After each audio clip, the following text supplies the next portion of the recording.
Could you tell us how you first encountered Isaiah Berlin? I had come up to read greats at Corpus Christi College as an undergraduate in 1967. And it turned out later, of course, that was Isaiah's college, although I didn't know that at the time, nor did I know about him. Don't think I'd even heard of him.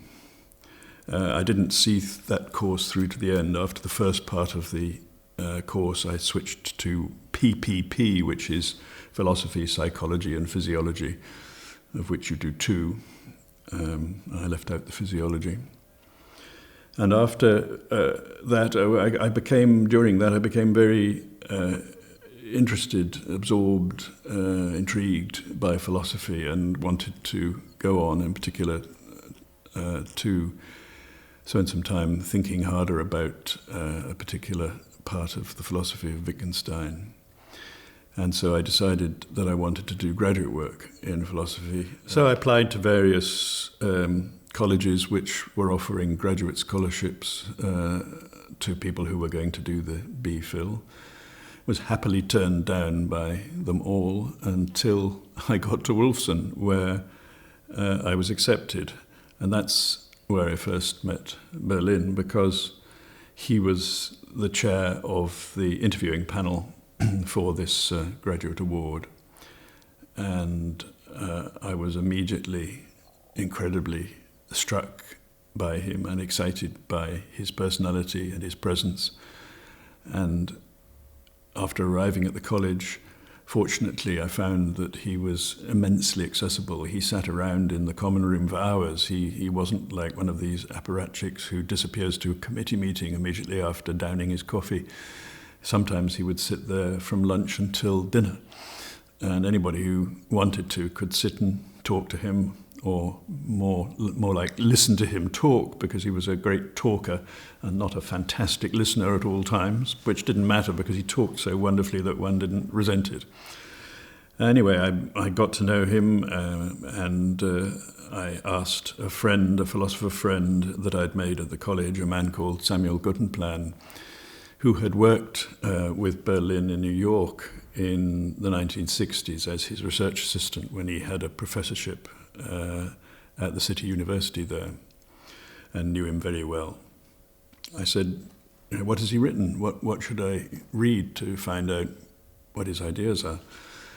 And he referred me to 4 essays on liberty, which was a collection of independently published essays which had been put together for a book and published by OUP in 1969, so that was 3 years previously. So it was quite a fresh book at that time. And I took it away with me on a holiday with some friends, including Sam, and I read it, and I was completely knocked sideways by it. I thought it was the most wonderful book, which was full of wisdom. And this gave me an intense interest in following his ideas further.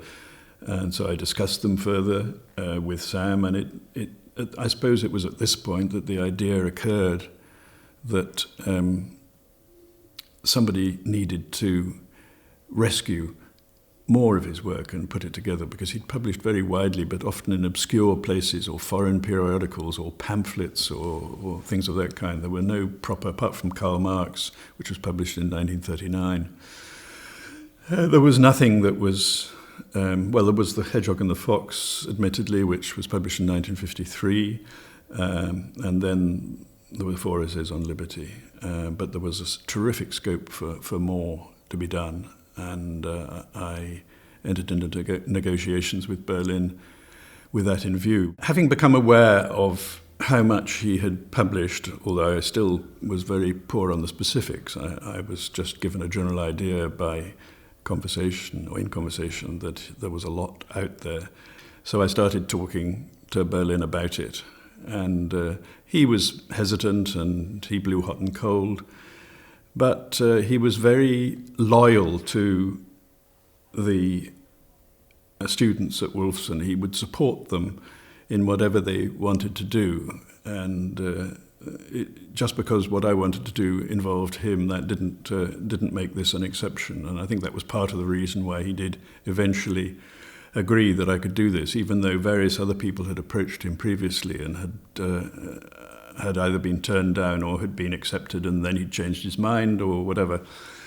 So I did then formulate a scheme, a detailed scheme, which involved going to the Oxford University Library and digging out everything I could find that he'd written, and grouping the items that I discovered into subject categories, potential volumes, of which there were 4. So from that point onwards, that was something I was working on, first of all, in parallel with my graduate work in philosophy for the first year or 2. And then when that was finished and I went into publishing, I continued with that as my hobby for the next, I suppose, 15 years, because I was an editor at OUP till 1990. One of them already existed in a rather shadowy way. That's Russian Thinkers, which was under the editorship of a Russianist called David Shapiro from, I think, Essex.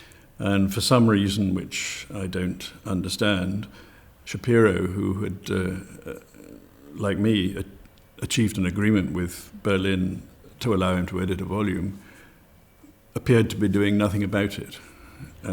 So eventually that was absorbed into my scheme. So that was, as it were, a given. And I read all the other things that I could find. And that itself, it was very difficult to establish what he had written, because he couldn't remember. And he had copies of some of them, but not others. There were various lists, there were entries in library catalogues, there were cuttings from Durrant's press cuttings agency had sent some reviews. It was like a detective job, tracking them all down. And one of the first things I did, in fact, was to publish a bibliography of his writings. I published it in the college magazine at Wolfson, which I also founded, as it happened, because I liked running magazines. But it was very immediately clear to me that the other essays, the ones that weren't in the Russian volume, fell into 3 clear categories. One was the essays on people he had known, 20th century figures, scholars, statesmen, intellectuals, and that was what eventually appeared as personal impressions. He didn't actually know all of them. I mean, he never met Roosevelt, who's one of the characters, and he knew the others, some of the others slightly, but by and large, the topics of that volume were people he knew well. Then there were some philosophical essays, which came mainly from the earlier period of his life, before he had made a switch from philosophy to the history of ideas, which we probably need to talk about separately. So some of them were more or less semi-technical articles in philosophy published in philosophical journals of the kind that other people were writing at the time. They were written in the 30s up to the 50s. And also some later articles which, although they were more informed by his new perspective that had taken over by that time, were still clearly in the same category in principle. So that was a volume which turned into what was called Concepts and Categories, which was a phrase that he used a great deal, and it just leapt out at me as an obvious title for the book. Can you talk a little about the transition between Berlin being an analytic philosopher and why he went to the history of ideas? Yes, I think he had some reservations, perhaps serious reservations, about analytic philosophy from the beginning. His room in All Souls was the venue for a regular meeting between the younger philosophers of Oxford, including Freddie Eyre and John Austin.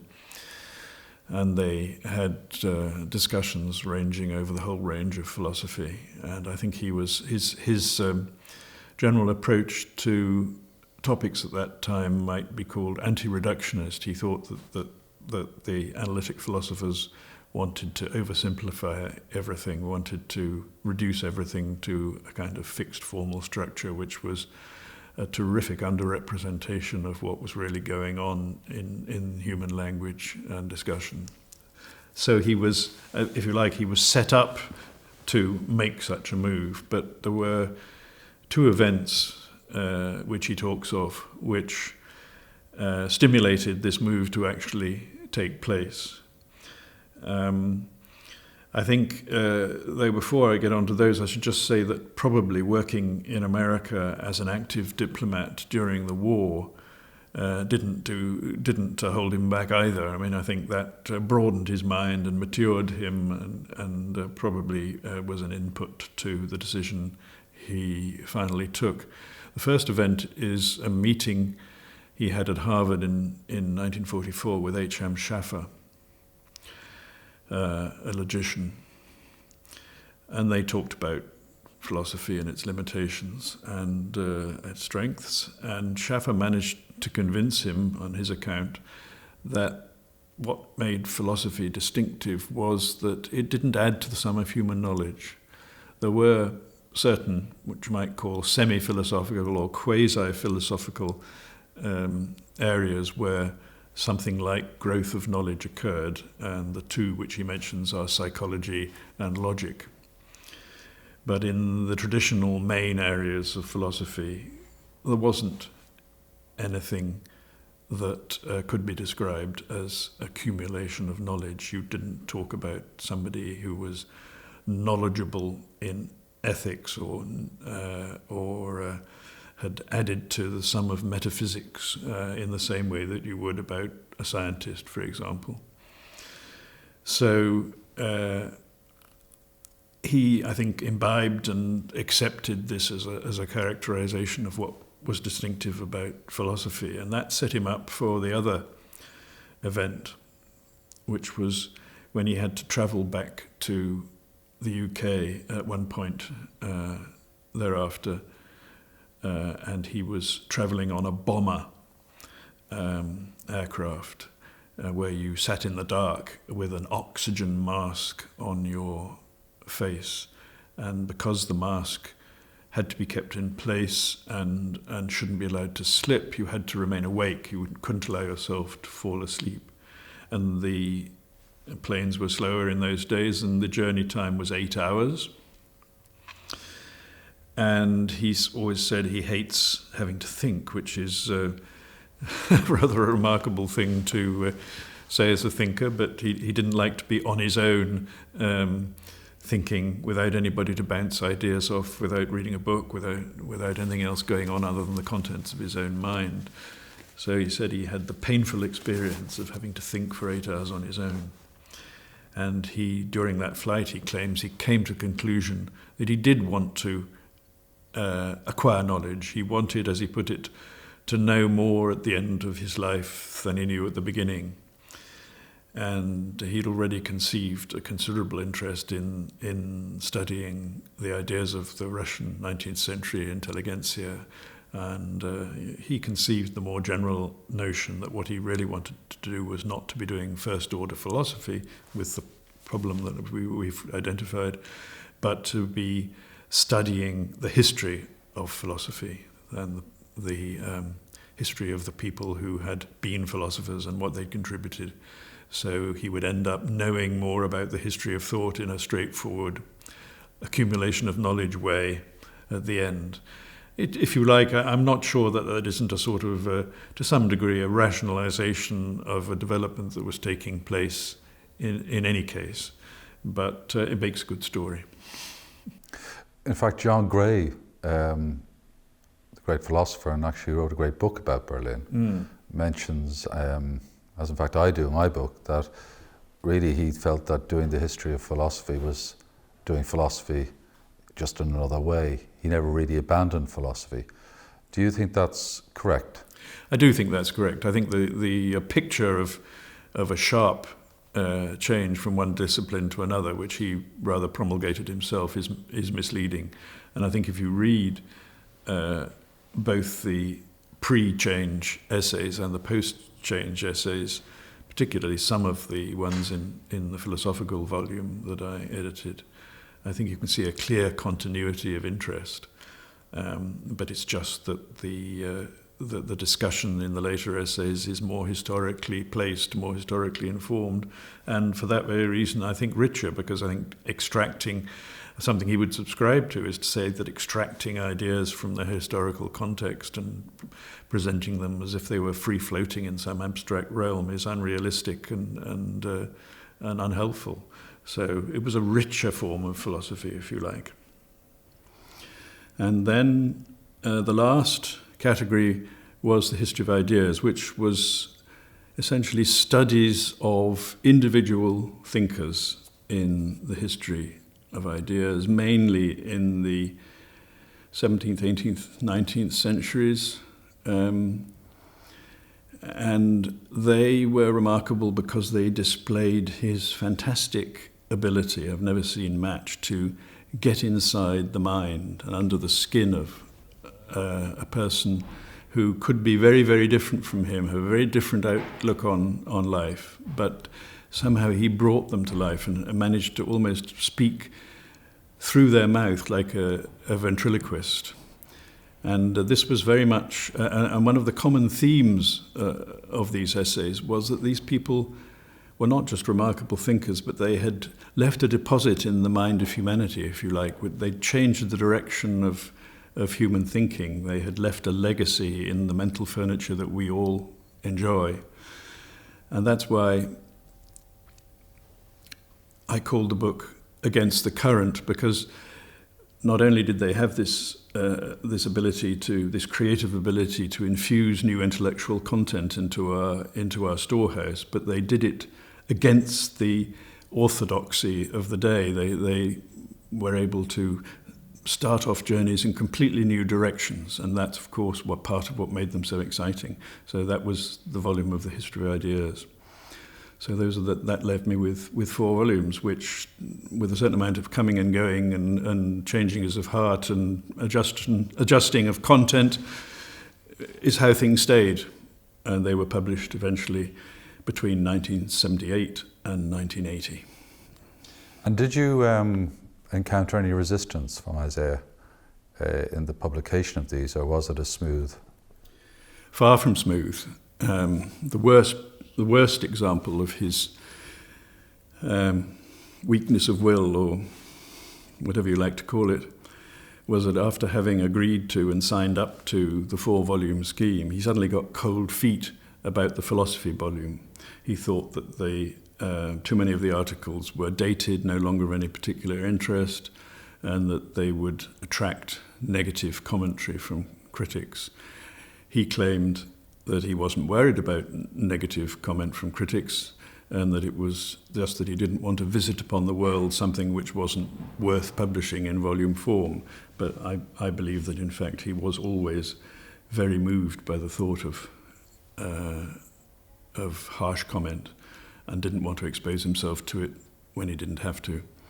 At any rate, he wrote to me out of the blue and told me that he suddenly decided he didn't want this book to appear at all. This made me very downhearted, and I had a long argument with him in letter form about it. And in the end, we agreed to submit the idea to the arbitration of his friend Bernard Williams, who was a great philosopher and somebody whose judgment he respected more than he respected mine, which is to say, in the latter case, not at all, probably. Anyway, I'm happy to say that Bernard, who later had quite negative views about some of the volumes I produced, in this case was in favour of it, and wrote a strong letter to Isaiah arguing its merits, with the exception of one of the essays I'd planned to include, which was very closely bound up with an essay he was replying to by another philosopher, and so didn't stand independently quite so well. And so he changed his mind back again, saying to me, "So I am made of wax after all." And that book was the second to be published after Russian Thinkers. So after a very busy, frenetic period of getting these 4 collected volumes together, you then enter the 1980s, which from a publication point of view becomes, as you say, quite a fallow period. It became a very interesting period is your time as editor in Oxford University Press. And I'm referring in particular to the series The Past Masters. Can you tell us a little bit about the origins of what lay behind the Past Masters series and your role in instigating it? Yes, I was working from 1977. In 1977, I joined the General Books Department, as it was called, in Oxford University Press, which was a department aimed at publishing high-quality books about serious subjects, but ones aimed at a general readership as much as an academic readership. And I had the idea, which arose directly out of my work on and with Isaiah, that we might issue a series of short, 100-page long, perhaps, guides to the ideas of these individuals who, as I said earlier, had made really creative contributions to human thought, which explained what their ideas were, why they were different from what went before, how they had changed the way people think, and how they remain, in some sense, part of our mental structures even today. And this was accepted by Oxford University Press, and that was the Past Masters series, which began publication in 1980. And we began with 6 volumes in the first season, and followed up in subsequent seasons with 2, 3, 4 books, depending on what was available. And in the end, the series was quite numerous. I can't remember the number, but it would be around about 100, perhaps. And ultimately, the series was further widened to include topics as well as people, and was renamed the Very Short Introduction series, and that today is one of OUP's flagship series. And you will find in it a large number of books which began their lives as past masters. So I'm pleased and proud about that, although I wasn't involved in the series by the time it became a Very Short Introductions. One of the assumptions underlying the Past Masters, which then, as you say, became Very Short Introductions, was that the ideas of the great thinkers are not exhausted by the particular context from which they emerge. And this is very much Isaiah Berlin's view of the history of ideas. Can you say something about that? Yes. Isaiah felt very strongly that the only real point in studying the figures of the past, well, I won't say the only point. Of course, there is the purely historical way of studying them, which is of interest to historians and antiquarians of various kinds. But what made these figures intensely interesting to him and of potential interest to a wide readership was that they grappled with issues and made contributions to issues which are of permanent interest to any thoughtful human being. And of course, this works against the attitude of another way of doing the history of ideas, which is sometimes called the Cambridge School or the contextual school, which places the thought and discussions of past thinkers very much in the context of their own time, and tries to convince us that we're guilty of anachronism if we speak to these people across time as if they were in the same room with us and started from the same assumptions, and we could talk to them straightforwardly without complication, as if we were speaking the same language. And Berlin certainly recognized that there was some truth in that, and he didn't want to be anachronistic, but he thought that even when you had made due allowance for the difference in context, as between thinkers of the past and us today, there was still a residue of universal interest, and that was what made studying these people valuable and important. And if it hadn't been so, then, as I said before, although there would have been antiquarian interest in these people, they would have been of no interest to a general reader. Towards the end of the 1980s, you came up with the idea, and indeed the title of a new book of Isaiah Berlin's writings. I'm of course referring to The Crooked Timber of Humanity. Mm-hmm. It's a wonderful title. Can you say something about its origins? The title comes from a quotation from Kant, which Isaiah loved. It was one of his favourite quotations, which says, "Out of the crooked timber of humanity, no straight thing was ever made." And that had always seemed to me a wonderful quotation, and well, the title sort of chose itself in a way. And for once, Berlin accepted it initially positively and never repined, so it must have had something. It was published almost exactly at the time that I left OUP to start full-time work on Berlin's papers. In that collection, you have that great essay, The Pursuit of the Ideal, mm-hmm. which is a very eloquent summary, really, of Berlin's Credo. Mm-hmm. So can you at this point tell us a little bit about what Berlin's Credo was, with the emphasis on his pluralism? Mm. Yes, he presents himself in that essay as having initially been a believer in what he calls monism, which he identifies with a current in Western thought that goes back at least as far as the ancient Greeks and comes right up to the present, which he always characterizes in terms of three propositions, which he sometimes describes as a three-legged stool. They vary a bit, and sometimes some of them are quite different, but essentially they are that any genuine question must have an answer, including questions of morals and politics. I should perhaps preface this by saying that for him, those were the questions that exercised him, that brought him alive. What the really deep questions about human life, like what should we do, how should we live, what can we be and do, what are the opportunities open to us, how should we use our lives in the world, those sorts of very deep moral questions. And so to go back to the three-legged stool, the first proposition was that such questions must have answers, just as scientific questions or other kinds of questions have answers.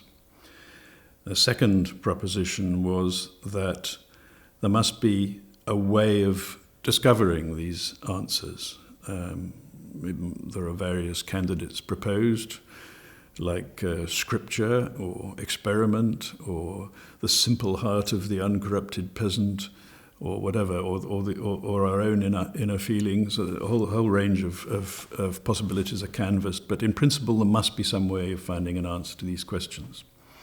And the third and last leg is the claim that if these questions are correct and right and true, then they must all fit together in a consistent structure and make sense. So that there must be a single architecture of answers to all kinds of questions, none of which contradict each other, because no true things can contradict each other, because that's just not the way truth works. And that is monism, or sometimes referred to him as the philosophia perennis, which is the perennial philosophy, and he identifies it as being dominant in philosophical thought for at least 2,000 years. I've always had a problem with it myself because it seems so obviously wrong. It's an example of how philosophers come up with things which create problems, which if they just had been ordinary people and not gone off on these flights of intellectual fancy, wouldn't have troubled us in the way that they have. But people seem influenced by such things. People are ready to be influenced by such theories, and particularly in the world of religion, perhaps. Christianity turned into a system rather of that kind.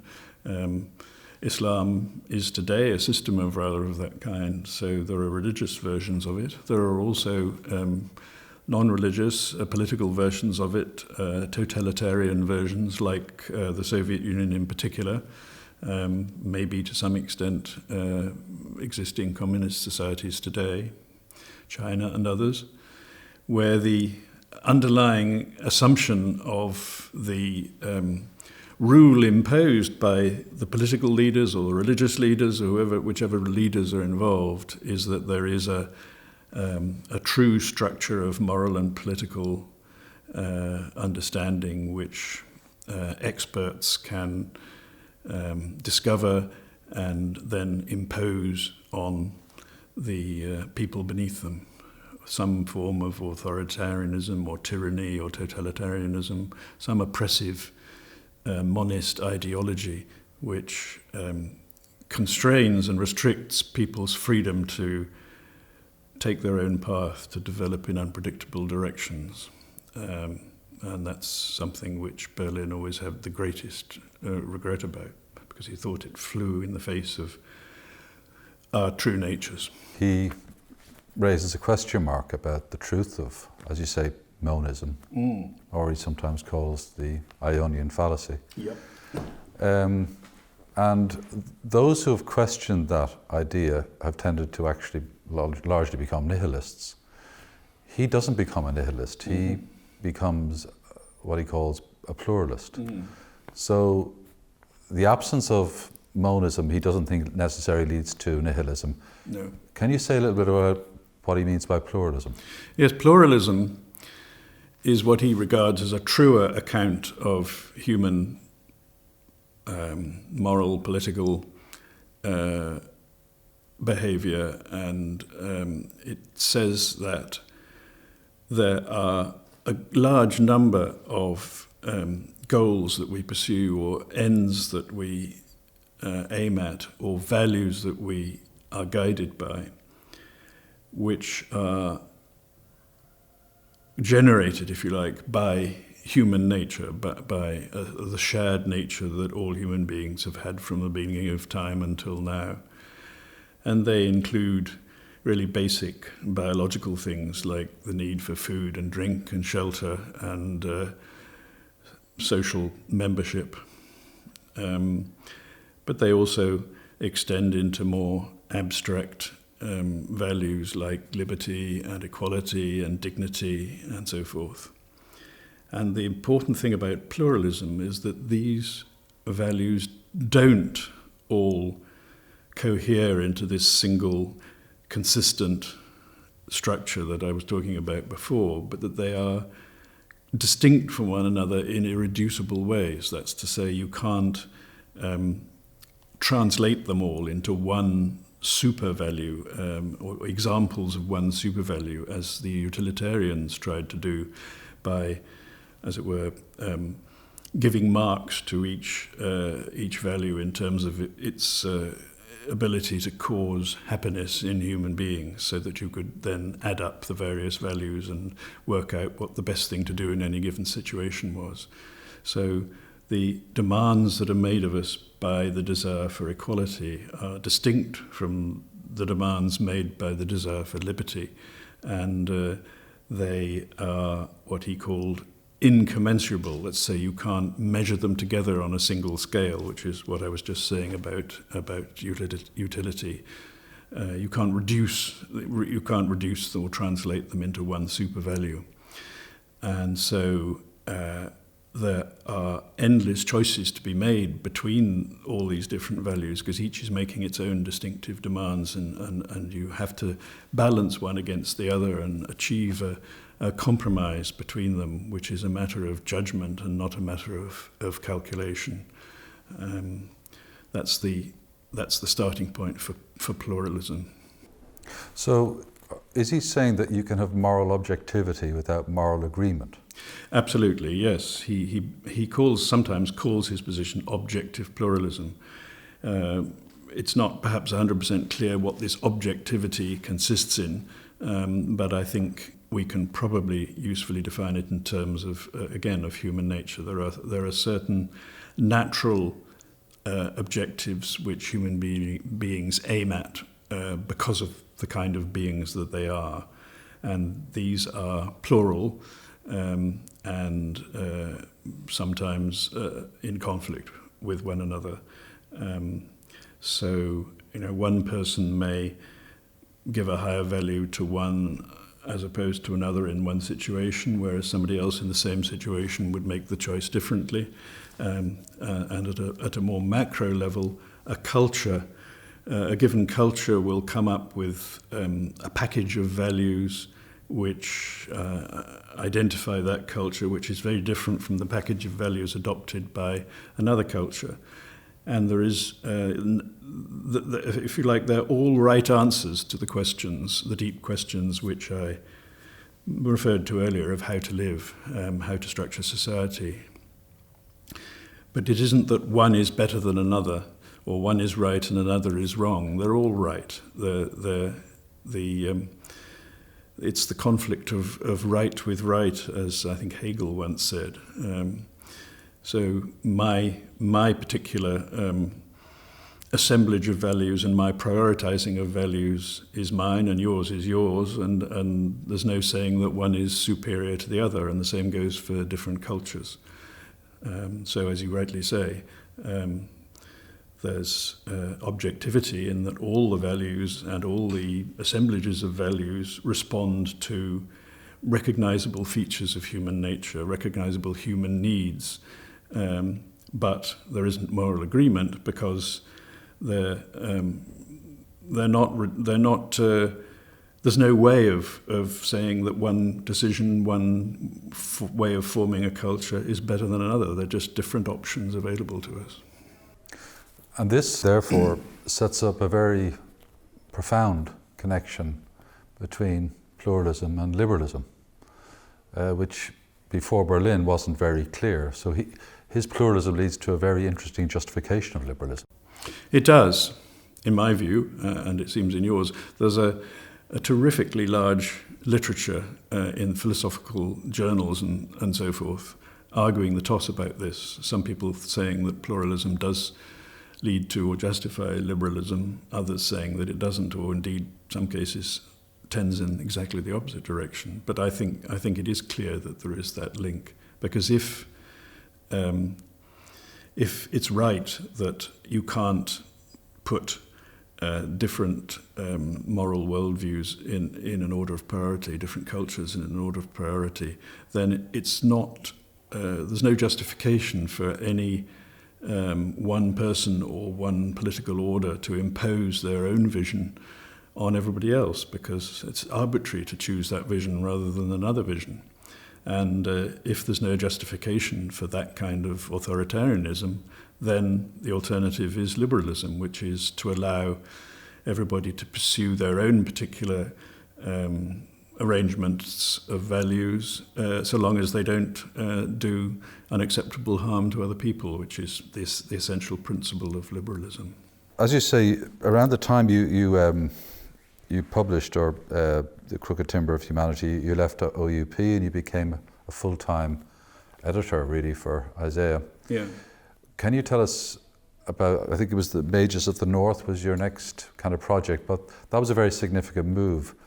Can you tell us about that book and then what that led to then, following that? My first task when I had left OUP was to examine all of Berlin's papers in order to see what my job as his literary executor effectively was going to be. I was one of 4 literary executors, but it was clear that I was going to be the one who actually did the legwork, and the others were going to be more in a kind of benedictive or administrative capacity. So, with his approval, I conducted a top-to-bottom search of his house, starting in the attic and ending in the cellar. Most of the stuff was in the cellar. And in the cellar, among a great deal else, I saw on the top shelf of a little wooden bookshelf a brown envelope on which appeared the word Haman.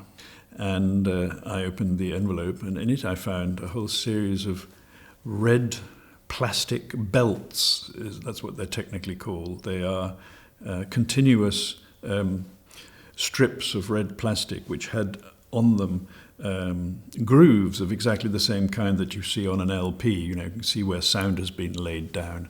I'd never heard of this technology at the time. Apparently it was widely used by people who had secretaries in the 50s and 60s. And I subsequently discovered that it was indeed organised by the dictaphone company, and that you had a machine with a microphone, and you laid down the recording on these plastic discs with belts with a stylus, and then that was played back by the secretary and typed up. Each belt lasted for 15 minutes. It may be that others are interested in the facts for their own sake, to satisfy their curiosity, semicolon, and invent or study sciences in order to satisfy the same curiosity.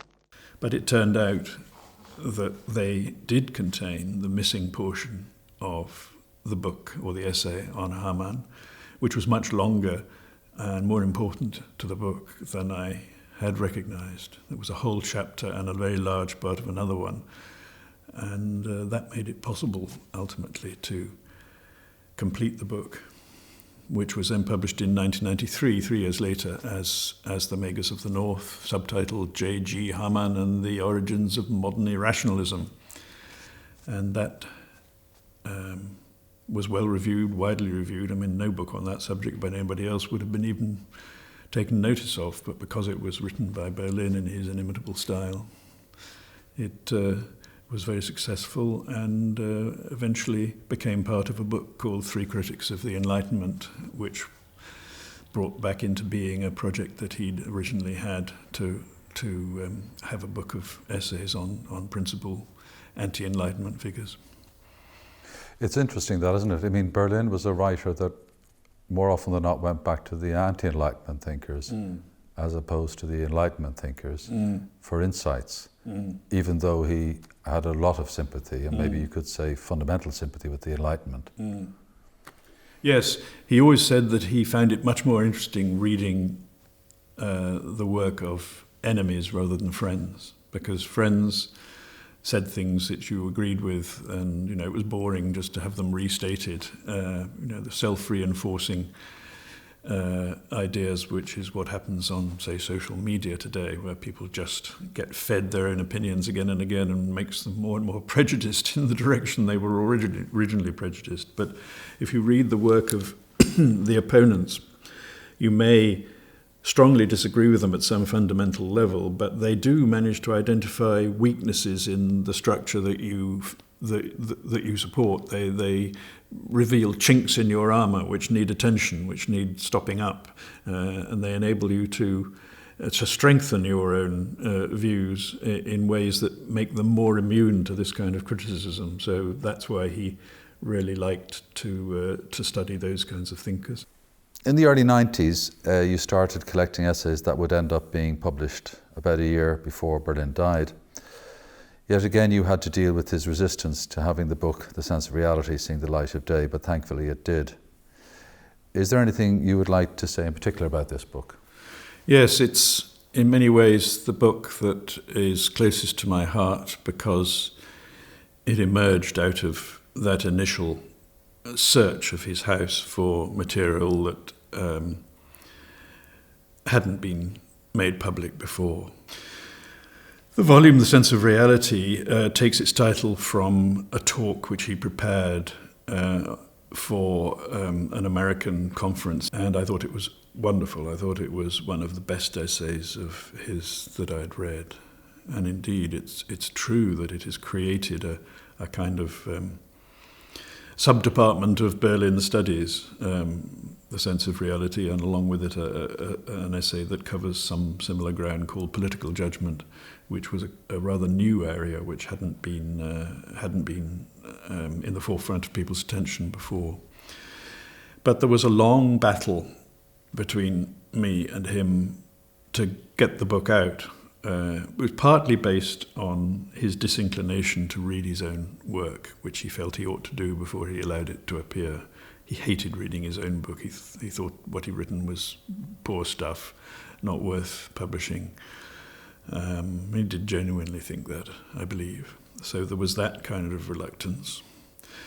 There was also sheer idleness. He was an old man. He didn't see why he should be sweating away at reading and revising his work when he didn't want to, and he kept putting it off, partly appealing to the nothing again for several years argument, partly appealing to it's all second-rate argument. So I found it difficult to achieve a balance between pestering him and treating him with consideration and respect.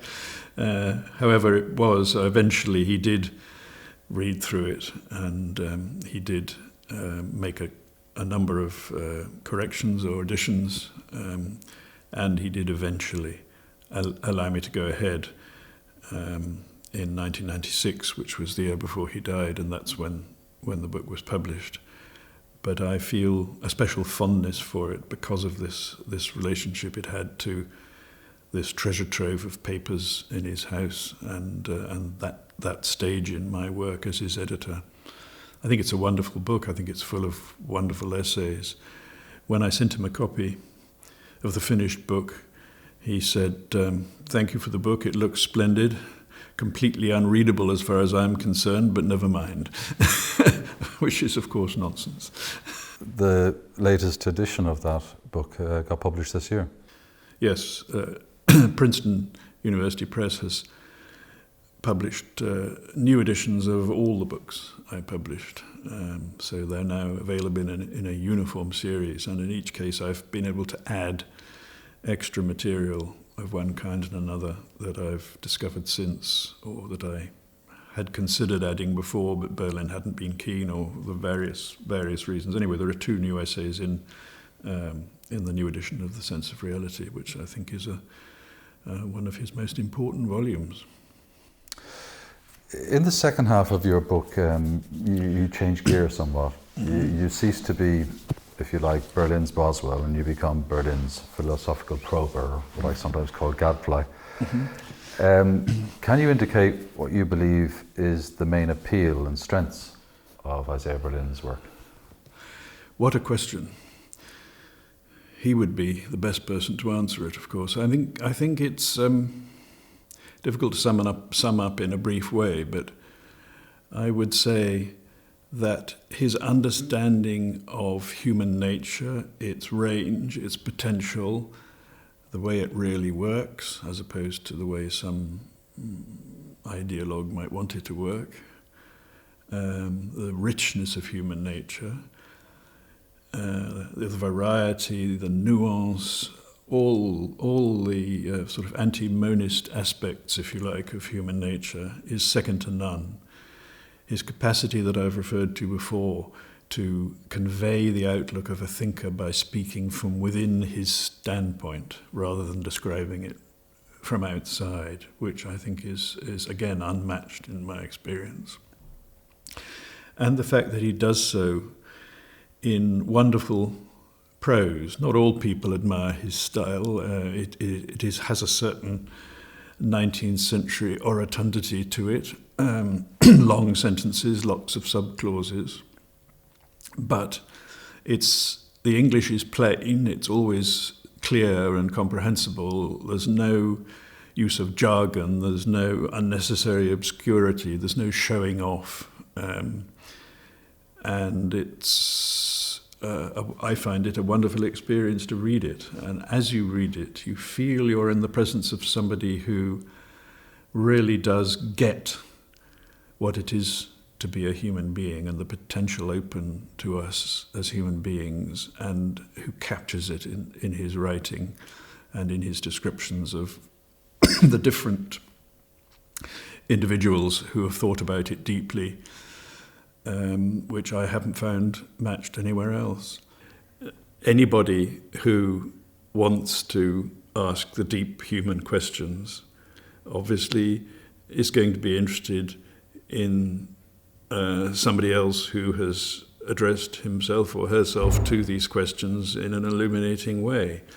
And I think there's nobody who addresses the questions better than Berlin. I mean, it's both the choice of questions and the manner of addressing them. And the choice of questions is very much against the atmosphere of the philosophical world in which you grew up, where people were arguing about pedantic points of analysis and so on, which was a very uninspiring activity.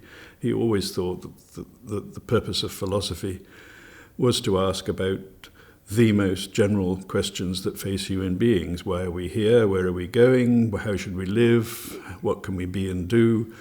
These questions, which were at one stage dismissed probably by philosophers as meaningless questions, or questions to which philosophy could have no answer and therefore shouldn't waste its time on. But he, along with, going back to Socrates, who did entertain exactly the same questions, he never wavered from his view that those were indeed the questions that we should be approaching as philosophers. And I think he did so in all sorts of different ways, and they're all illuminating in their own way. And I think that we leave the experience of reading him as better human beings and better understanders of human life than we went in as. And that seems to me enough of a justification for anybody to read him. Can you indicate what you feel are the main weaknesses or at least shortcomings of Berlin's thought? Well, it may be that the main weakness is a necessary weakness, because what a lot of people would say is the weakness is that he is not a systematic thinker. He hasn't set out to build a definitive structure of ideas from which you could read out answers to political and moral questions of various kinds, where everything is coherent and everything fits in. But of course, as you will immediately see, that fact follows necessarily, in a way, from his basic pluralist outlook. If you are a pluralist, it's just, in principle, impossible for you to come up with a systematic account of everything, because there can be no such systematic account. That's to offer one would be to fly in the face of the way reality, and in particular human reality, really is. That said, and it's a very important thing to say, it's also true that he isn't careful enough to make his statements consistent with one another, to make entirely clear what he means. He's what you might call, he's not a photographic artist of thought. He's an impressionist. He's a pointillist. He's somebody who creates an impression of a mental map of somebody's mind by dabs of paint, by sort of flashes of genius, not in a way that a camera would. So it's not possible, as with an Impressionist painting, you couldn't, as it were, reconstruct a real scene from the Impressionist painting in the way that, in theory, you could from a photograph. So there's a latitude for interpretation when you're reading his work, which some find frustrating, and indeed there's a lot of argument in the discussion of Berlin's ideas in the literature about what he really meant by such and such, and whether this statement is consistent with that statement, and if not, why not? And what do you think would be the best view to attribute to him and the best view to discard, and so forth. So, I don't say that you can't extract something clearer and more consistent and systematic from his ideas, and indeed I think you can, and that's what I, in part, have tried to do in that book and in another one that I'm working on now. But people do criticize him for this rather, perhaps williness they would call it, or vagueness, or indeterminacy of description of the content of his ideas. So that would be one quite general weakness, which, as I said, is partly unavoidable, but partly genuine, a genuine fault. In your book, you say that Berlin had a genius for being human. And that is a startling statement. So can you elaborate what you meant by that?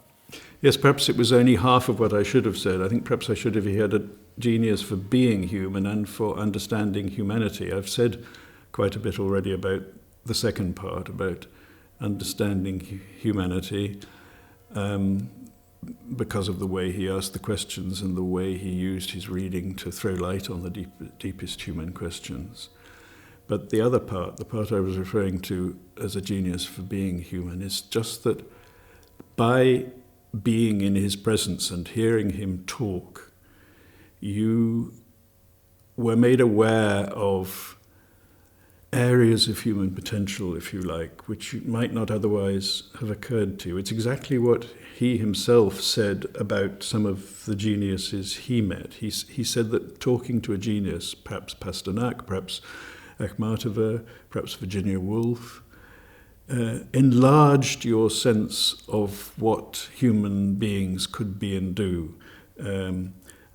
Ideas of ways of being human which just wouldn't have occurred to you if you hadn't met somebody like this. So in a way, his life and his conversation demonstrated, if you like, the ways of being human which he elucidated in his work. So he was a kind of, if you like, he was a living example of his theories.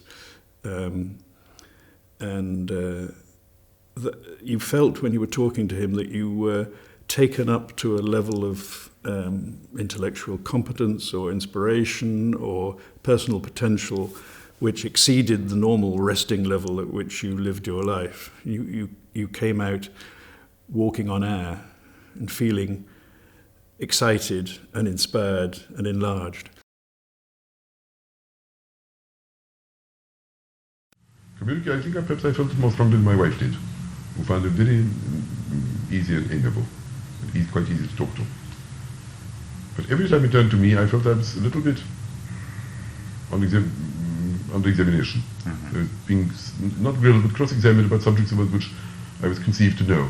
And I had a feeling, although I may be wrong, that he always, with strangers at least, docketed and labeled them as being experts on this or that, likely to provide interesting or important or at any rate stimulating information about this or that subject, and wished in some way to exploit them, I mean in the best sense of the word, to make use of them, intellectually at least, to the highest advantage, not just to let the conversation dribble in some undirected fashion.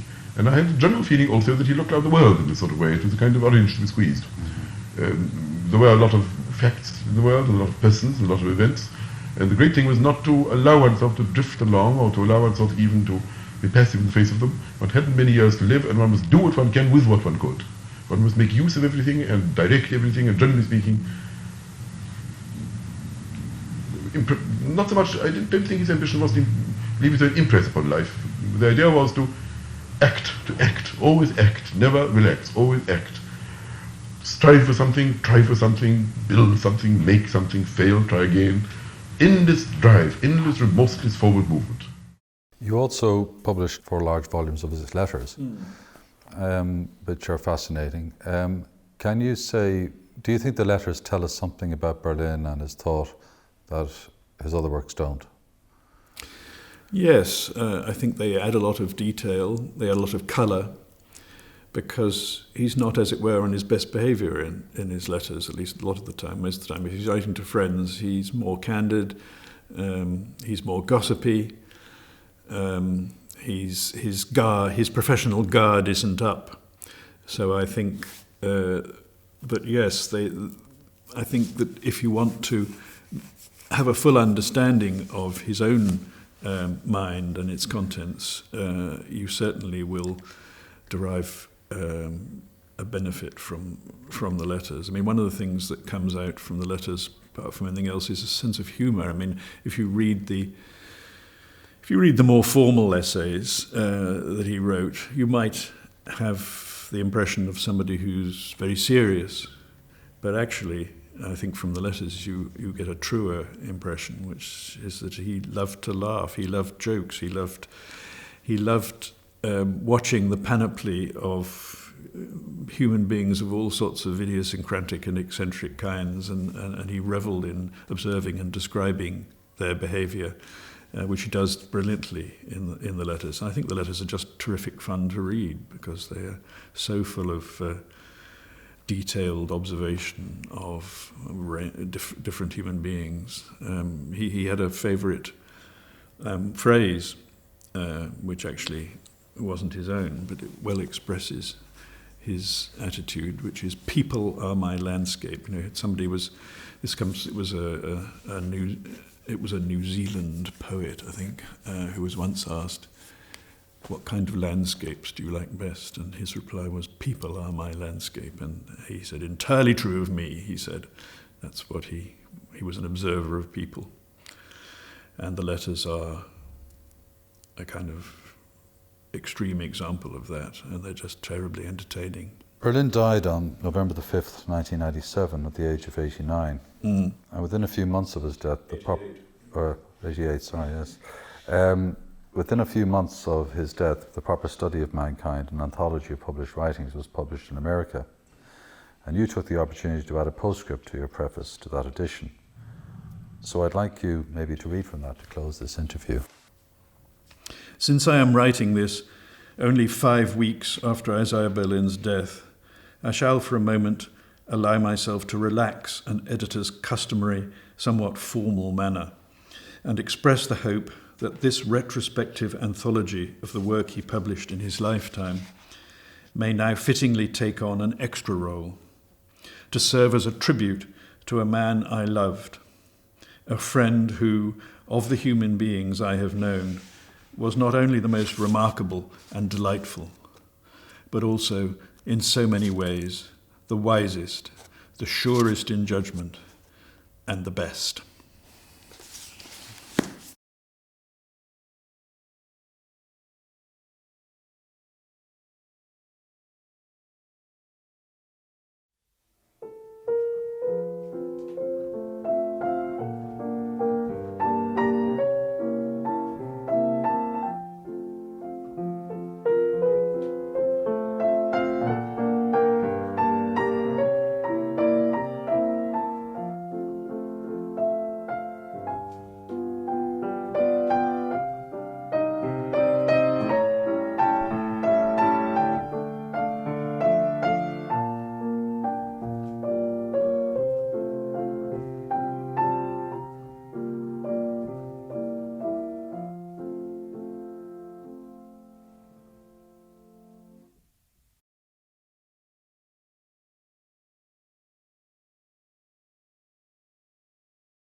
So the result of Romanticism is liberalism, toleration, decency, and the appreciation of the imperfections of life.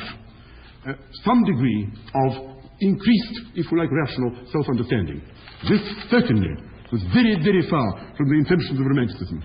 But at the same time, so far as Romantic doctrine is true, they are the persons who most strongly emphasize the unpredictability of all human activities. And in their own particular case, they are hoisted their own petard. Aiming at one thing, they produced, fortunately for us all, almost the exact opposite. Thank you very much. I'm most grateful to you for having had the patience to listen to these 6 long lectures.